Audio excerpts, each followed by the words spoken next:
Dahl, good afternoon. Look number 323, that is ILS monitor.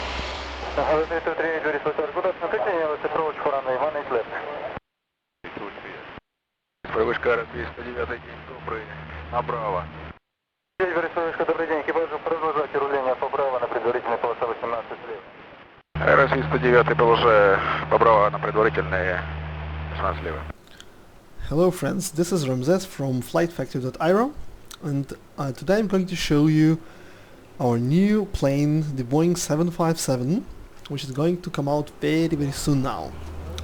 This is going to be a short video about the new features of the model, so I'm not going to go into procedures or anything like that, how to fly the plane. We'll have other more professional people help you with that later in real tutorials, so this is just an introductory video. So here we have the Boeing 757-200 Rolls-Royce. Other models will come later with Pratt & Whitney engines and the 300 cargo variants. So we are sitting in UKBB in Borispol Airport in Kiev, and I want to show you the basic menus that we have with the plane. So first we go to plugins. We have 757 here, and this is all the menus that you have for the plane. So let's just go and look at them one by one. So the first menu is the general menu, and you can switch between all the menus right here in the main menu up panel. So here we have the settings that will affect your whole experience. So first is the high challenge checkbox, and this basically turns on random failures. Now this plane has all the regular failures that you can experience in X-plane, plus about 250 custom-made failures, some of which you will cause yourself by doing something wrong, and some will just randomly appear. So here you can switch on and off those random failures. So if this checkbox is off, you will experience no random failures, but you can still break something in the plane, which is going to be much fun fixing, by the way. Now we have real limits. That's basically a setting which controls what you can do with the plane. And if you have this on, then doing some maneuvers that would break the real plane will actually break the model and it will be reset to the runway. Real time, if you check this, then some of the procedures like IRS alignment and loading of the plane will take longer, just as in real life. And if it's off, you will have quicker, like 30-second loading time, things like that. Now, first officer in control is a new function that we have for this plane, which basically puts you in the right seat, and you can control the plane from there. All the instruments on the right seat are operational, so you can use this to sit on the right seat, and I can just so let's push this. I'll push W, and you see we appear in the cockpit on the right seat. So now here we can stay in the cockpit. So next on the list is the plug-in radio checkbox. This basically says that your in-cockpit radio will not work, but your hardware radio, whatever that might be, a SciTech panel or some plug-in that controls the radio, that will work. So use this when you want an external plug-in or a device control your radios. Now, winglets, well, that's quite trivial. I think everyone can guess what it means. We push this and we get the winglets on the plane, so we can have the winglet version as well. The next checkbox is always low at last flight. This checkbox will set the feature that some of your mistakes get carried from one flight to the next. Now the last checkbox is for charts, so if we go into the cockpit and press this charts on, we have some charts lowered onto the column. Now you can switch them. This is basically a file, a regular JPEG PDF file, which you can place in the charts folder. Just look in the manual how to do this. There is an application there to create those, just to process the PDF into those maps, which you can later use here nicely like this. You can also turn them. Yeah, so this is for the charts. Volume is of course volume, and here you can save all your settings to be loaded on default. And the last thing on this page, we have doors, which you can use. Alright, so moving on to the ground page of the main menu. Here we have all the ground vehicles which we can call. So you can see that we have the GPU is on, so we have ground power unit connected. Here we can see that. And we have chocks on, which is set here. We can also put a ground start unit for starting the plane without APU. We can place a passenger bus. We can have it right here. Stairs, fuel track, and even the de-icing truck. We should try to de-ice the plane. Alright, so moving on to the second section, here we have all the weight settings which we can place. Now you can use the regular X-plane menu for weights and fuel, but this is specific for the 757, so you can put number of passengers, some cargo weight, APU time, taxi time, contingency fuel, and so forth. So you plan your flight and you enter the data here, and then you will have to open the doors, load the passengers, and so forth by pushing the load plane button. So you can see that the plane is not loaded now. Now all of these options will be saved as default if you press the Save Default button on the general menu, and you can also save them in a special file by pushing Save Options or Save Config here, and then you can load these by just pushing these buttons.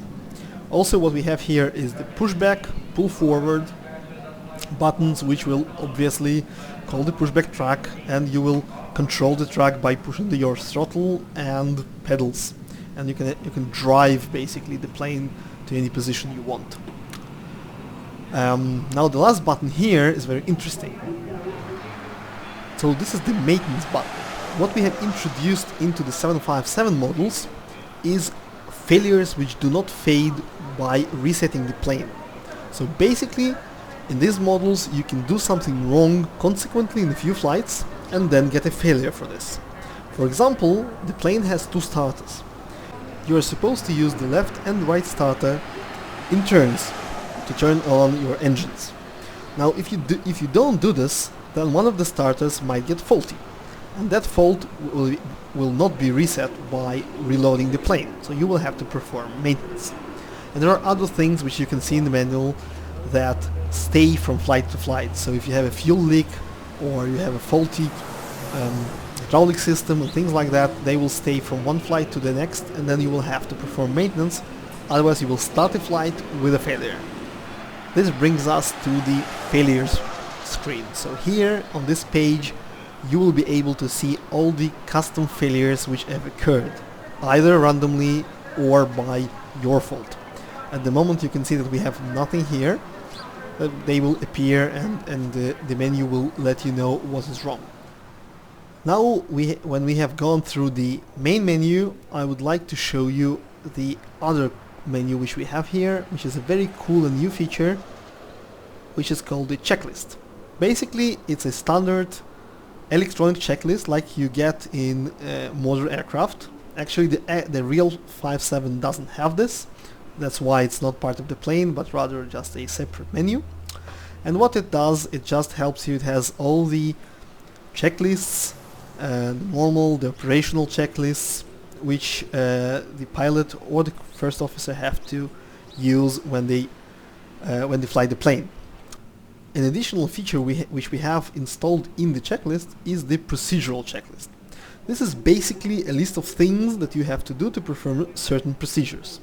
So we have tutorial and amplified procedures. So these are basically the ones that you have in the operations manual and things that you will use every day. Now I'll come back to tutorial later. So let's just check what we have here. So amplified procedures go from starting the plane to shutting off and securing it. So let's just see how it works. So power up. So basically this is just a checklist. It tells you what you have to do and in which order, and it monitors while you do this. So let's perform the power up checklist. So the first thing we have to do is use the battery switch. So we open the switch, battery goes on, we have some lights on, and the checklist has confirmed that we have indeed pushed the right button. Now we have other buttons here. This will bring us to the next checklist. This will override an item. This will be used to check items which are not buttons to be pushed but things to check. These are override the whole checklist, and this is to reset the checklist. So let's just continue through this checklist. So we have turn off standard power on, landing gear lever down, so it was down already, so we have it here. Alternative flap selectors to normal, you can see it here, it's a normal. Electrical power established. Now this is an item which we have to check. You see the check button is now active, so we see that we indeed have electrical power, so we push check. Bus tie switches, so we can push both bus tie switches. APU generator to on, and here it says skip if external power is available. So you see we have external power available. If you remember, we connected the GPU, so we can just push the external power, as it says here, instead of APU start procedure, and we have completed the checklist.